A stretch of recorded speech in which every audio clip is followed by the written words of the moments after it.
नमस्कार. स्वामी समर्थ अनुभूती या चॅनलमध्ये आपलं मनापासून स्वागत आहे. श्री स्वामी समर्थ. स्वामी भक्त हो. आज एका ताईने आपल्याला अतिशय सुंदर असा अनुभव शेअर केलेला आहे. तुम्हाला माहिती आहे, नवनाथ पारायणाची ताकद खरंच खूप अगणित आहे. जो कोणी नवनाथ पारायण करतो त्याला अनुभूती आल्याशिवाय राहत नाही, अनुभव आल्याशिवाय राहत नाही. ह्या ताईंच्या बाबतीमध्ये सुद्धा असंच काही घडलं. त्यांनी त्यांच्या मुलाला खूप त्रास व्हायचा, बाहेरची बाधा झालेली होती. पण ती कशामुळे झाली आणि ताईंनी कोणता उपाय केला, कोणती सेवा केली की जेणेकरून त्यांना फरक पडला आणि ती बाधा दूर झाली. तर कोणती सेवा केली हे ऐकण्यासाठी व्हिडिओ पूर्ण बघा, अनुभव पूर्ण ऐका. पण त्या अगोदर जर आपल्या चॅनलवर कोणी नवीन स्वामी सेवेकरी असतील, स्वामी भक्त असतील, तर त्यांनी आपल्या चॅनलला सबस्क्राईब करायला विसरू नका. बेल आयकॉन प्रेस करायलाही विसरू नका. तर चला मग व्हिडिओला सुरुवात करूया, अनुभवाला सुरुवात करूया. ताई सांगतात की स्वामी माझ्या आयुष्यात आले आणि माझं आयुष्यच बदलून गेलं. माझ्या आयुष्यात जे काही होताचं नव्हतं झालं ते सुद्धा स्वामी कृपेमुळे झालेलं आहे. काही कारणास्तव माझ्या आयुष्यामध्ये दुःखाचा म्हणजे 5 ते 6 वर्षापूर्वी दुःखाचा डोंगर कोसळला आणि मी पूर्णपणे खचून गेले. माझ्या मिस्टरांचं काही कारणास्तव निधन झालं आणि मी खचून गेले. मला 2 मुलं आहेत. त्यांच्यासाठी तरी मला थोडासा धीर धरून कमीत कमी त्यांना धीर मिळावा म्हणून त्यांनी म्हणजे स्वामींसमोर म्हणजे स्वामींच्या सेवेत आल्या आणि स्वामींना त्यांनी धीर मिळन म्हणून त्यांनी थोडंसं स्वामींच्या सेवेत मन रमवलं आणि असं करता करता त्यांना स्वामींच्या सेवेची आवड निर्माण झाली.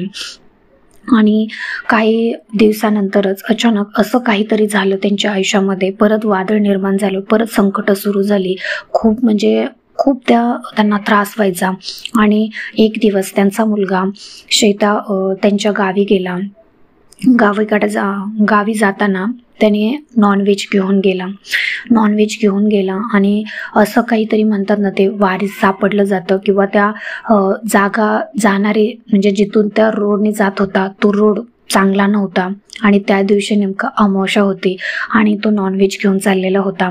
त्या जागेवरती त्या रोडने जात होता त्या रोडला म्हणजे अशी बाहेरची बाधा बऱ्याच लोकांना झालेली होती आणि हे त्याला माहिती नव्हतं. कारण आपल्याला माहिती नसतं की बाबा कोणत्या जागेवर कोणती वाईट शक्ती आहे किंवा ह्या जागेवर काय होतंय.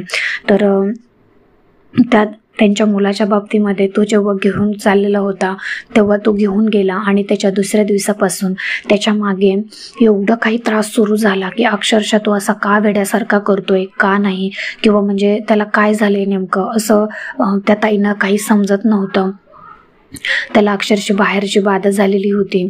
म्हणजे तो इतका वेड्यासारखा करायचा की त्या ताई जिथे भाड्याने राहत होत्या तिथली पूर्ण बिल्डिंग त्यांच्याकडे म्हणजे अक्षरशः पूर्ण घाबरून निघून जात होती.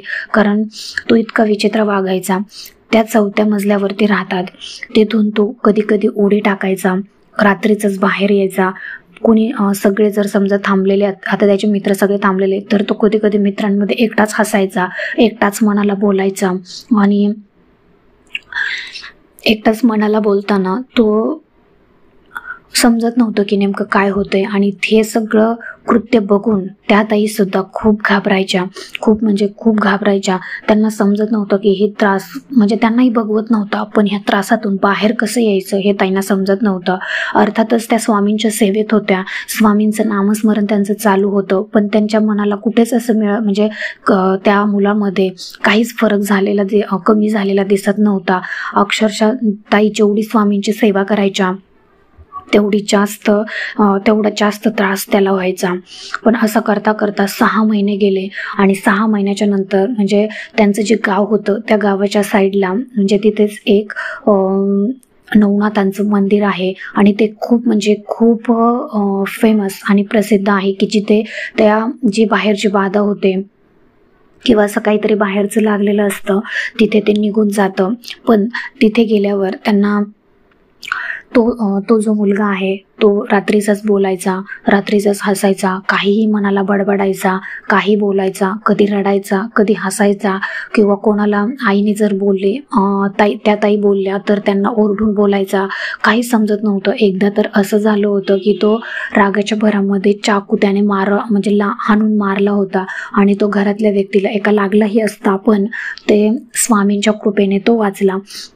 असं करता करता सुद्धा त्याने खूप दिवस म्हणजे 6 महिने त्याच्या मागे ते लागलेलं होतं.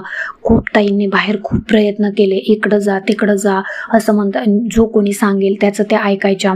कोणी म्हणलं की तू ह्या माणसाकडे जा, तिथे तुझं बरं होईल, त्या व्यक्तीकडे जा, तिथे बरं होईल, त्या ब्राह्मणाकडे जा, तिथे बरं होईल, तिथे तुला गुण येईल. हे सगळे प्रयत्न केले, पण शेवटी स्वामींच्या कृपेनेच, स्वामींच्या सेवेनेच त्या ताईंना खूप फरक पडला. त्या ताई सांगतात की आत्ता मला समजतं की मी स्वामींच्या सेवेत असून देखील मी इकडे तिकडे भटकत राहिले, पण शेवटी स्वामींच्या सेवेनेच मला या त्रासातून वाचवलं. मी म्हणजे स्वामींच्या सेवेत असतानाच हा त्रास होत होता ना, तर मी केंद्रात गेले आणि त्या केंद्रात गेल्यावरती हा त्रास मी त्या दादांना, सेवेकरांना सांगितला. तर त्या दादांनी सांगितलं की ताई, तुम्ही स्वामींच्या सेवेत आहात तरी इकडे तिकडे का भटकत आहात?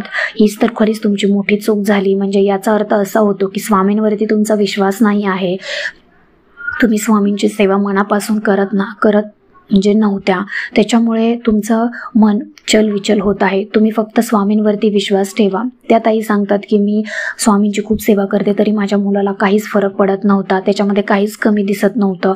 तो जेवढा आहे तेवढाच तितकाच त्रास द्यायचा, तितकंच वेड्यासारखं करायच्या. त्या दादांनी सांगितलं की ताई, तुम्ही एक गोष्ट लक्षात ठेवा, जेवढं तुम्ही जास्त स्वामींची सेवा कराल ना, तेवढं जास्त त्रास त्या मुलाला होत राहील आणि तेवढे जास्त त्रास त्या मुलाला होत राहील आणि तो जास्त वेड्यासारखं करेल. म्हणून तेव्हापासून त्या ताईंनी ठरवलं की भले कितीही त्रास होऊ द्या, काही होऊ द्या, स्वामींचे चरण सोडायचे नाही आणि स्वामींची सेवा सोडायची नाही. जमेल तसं स्वामींचं नामस्मरण करत राहायचं, जमेल तसं स्वामींना प्रार्थना करत राहायची की स्वामी काही होऊ द्या, पण माझ्या मुलाला या त्रासातून बाहेर काढा. असं करता करता परत त्या ताई मठात गेल्या आणि त्या दादांकडून सेवा घेतली. तर त्यांनी नवनाथ पारायणांची सेवा दिली. त्या ताईंनी मढी म्हणून एक आमच्या इथे त्या ताईंच्या घराच्या जवळ, त्या गावाच्या जवळ आहे, तिथे जाऊन त्यांनी नवनाथांची सेवा केली. नवनाथ पारायण केल्याच्या नंतर म्हणजे 9 दिवसाचं त्यांनी पारायण केलं.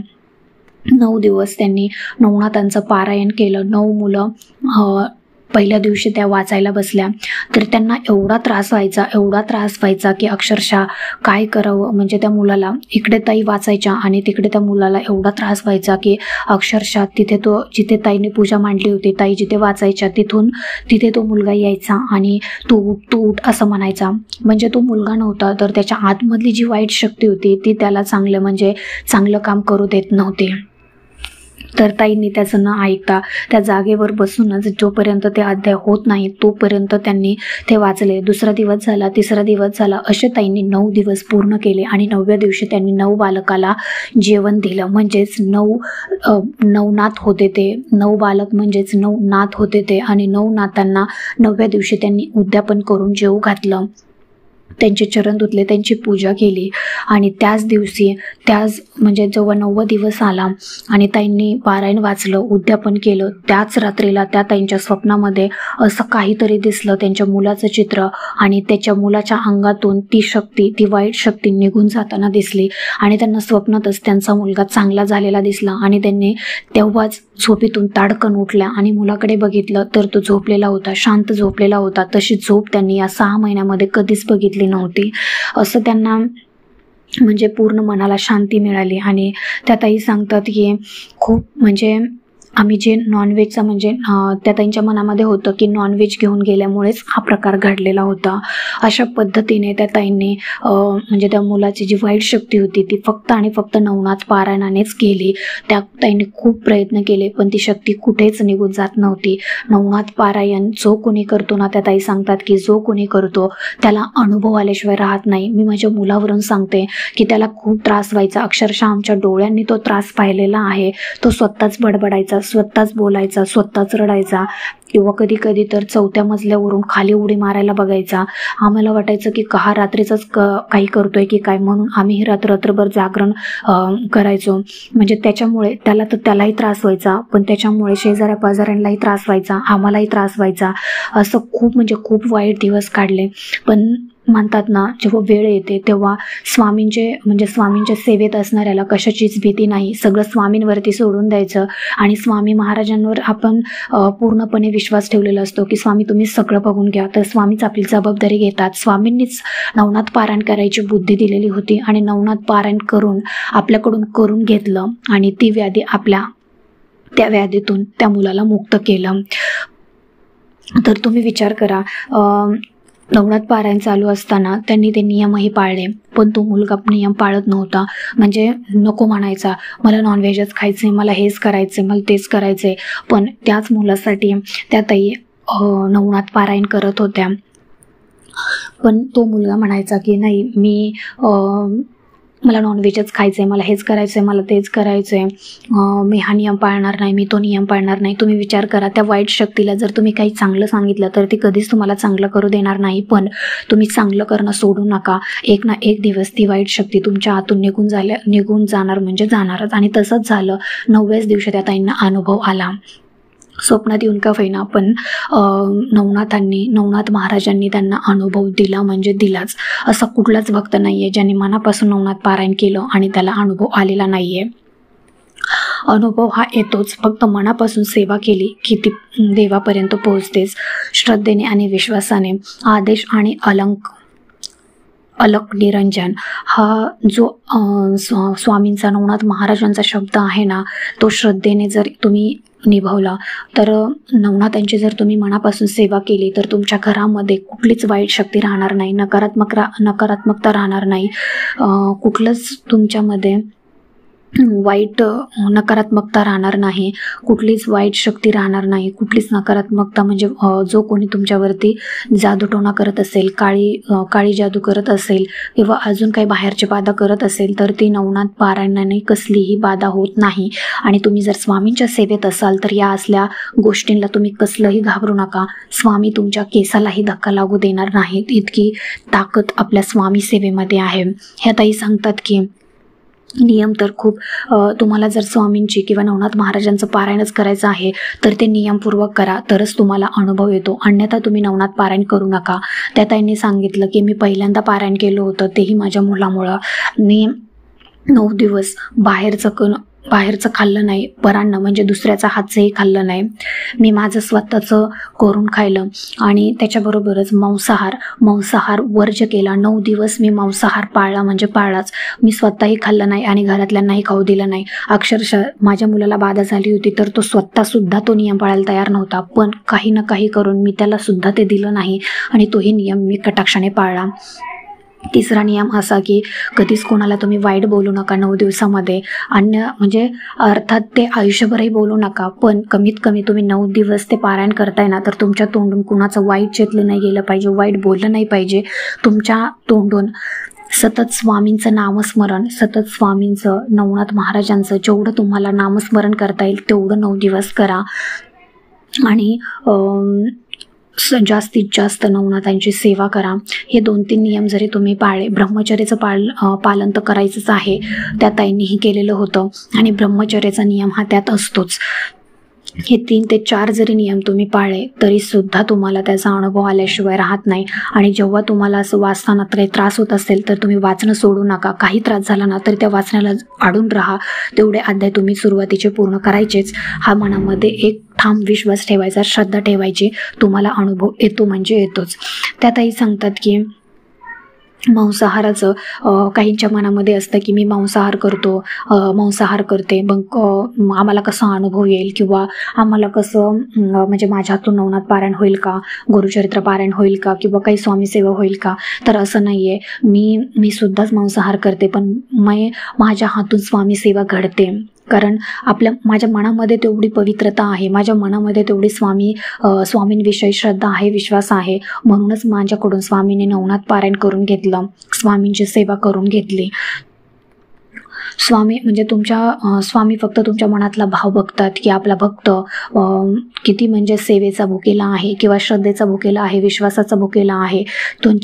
आपल्या भक्ताकडे किती प्रॉपर्टी आहे, किती धन करोडोचं धन आहे किंवा किती संपत्ती आहे त्याला महत्त्व नाही, पण तुमच्या मनातला भाव किती शुद्ध आहे, तुमच्या मनामध्ये किती श्रद्धा आहे, तुमच्या मनामध्ये किती भावना आहे स्वामींविषयी आणि तुम्ही किती मनापासून सेवा करता, किती मनापासून स्वामींना मानता, ते खूप महत्त्वाचं आहे. आणि स्वामी आपल्यामध्ये तेच बघतात जे आपल्याला जे आपले योग्यतेचं आहे, जे आपल्यासाठी चांगलं आहे. त्याच्यामुळे तुम्ही मनामध्ये हा प्रश्न आणूच नका की मी मांसाहार करते तर मी माझ्या हातून स्वामींची सेवा घडेल का, आणि मी नवनाथांचं पारायण करू शकते का किंवा गुरुचरित्र करू शकते का. तुमच्या मनामध्ये एक भीती बसलेली असते, नवनाथ पारायण म्हणजे खूप नियम असतात, खूप अटी असतात, मग माझ्या हातून होईल का, मी एवढे अध्याय कधी वाचू, माझ्याकडून एवढे तास बसणं होईल का, म्हणजे 2-2, 3-3 तास बसून ते अध्याय वाचायचे असतात, एवढं होईल का. तुम्ही कसलीही चिंता करू नका. करता आणि करविता आपले स्वामी महाराज नवनाथ महाराज आहेत. तुमच्या मनाची फक्त जर इच्छा आणि तयारी ठेवा, करून घेणारे ते आहेत. आपली फक्त इच्छा दाखवायची. तुम्ही फक्त म्हणा की माझी इच्छा आहे, तुम्ही फक्त करत राहा, ते बरोबर करून घेतील. तुमची जर खरंच खूप मनापासून इच्छा असेल आणि तुम्हाला वाटत असेल की आपल्याला खूप संकटे आहेत, दुःख आहेत आणि ह्यातून आपल्याला बाहेर पडायचे, तर एक विश्वास ठेवा, एक मनामध्ये श्रद्धा ठेवा आणि सगळं स्वामींवरती सोडून द्या, नवनाथ महाराजांवरती सोडून द्या. तुमची इच्छा पूर्ण झाल्याशिवाय राहणार नाही, बाकीचं सगळं ते बघून घेतात. तुम्ही फक्त इच्छाशक्ती दाखवा, तयारी दाखवा आणि करत राहा. 9 दिवस तुम्ही फक्त रोजचे जे अध्याय आहेत ते करत राहा, वाचत राहा आणि पूर्ण करा. तुमचं उद्यापन जसं तुम्हाला जमेल तसं यथाशक्ती करा. 9 बालकाला जेवू घाला, एखाद्या जोडीला जेवू घाला आणि यथाशक्ती त्यांना काय दक्षिणा देता येईल तेवढी द्या आणि उद्यापन संपन्न करा. अशा पद्धतीने तुम्ही जर हे नवनाथ पारायण मनापासून आणि श्रद्धेने जर केलं तर तुम्हाला तुमच्या मागे ज्या काही आडापिडा असतील, बाहेरची बाधा असेल, वाईट शक्ती असेल, ते सगळं काही निघून जातं आणि तुम्ही संकटमुक्त होता. आयुष्यात सुखी, समाधानी आणि आनंददायी राहता. तर ह्या ताईंचा एक छोटासा अनुभव होता, तो तुम्हाला कसा वाटला मला कमेंट करून नक्की सांगा. आवडला असेल तर आपल्या चॅनलला लाईक, शेअर आणि सबस्क्राईब करायला विसरू नका. तर भेटूया अशाच एका नवीन अनुभवासोबत. तोपर्यंत सर्वांना श्री स्वामी समर्थ. धन्यवाद.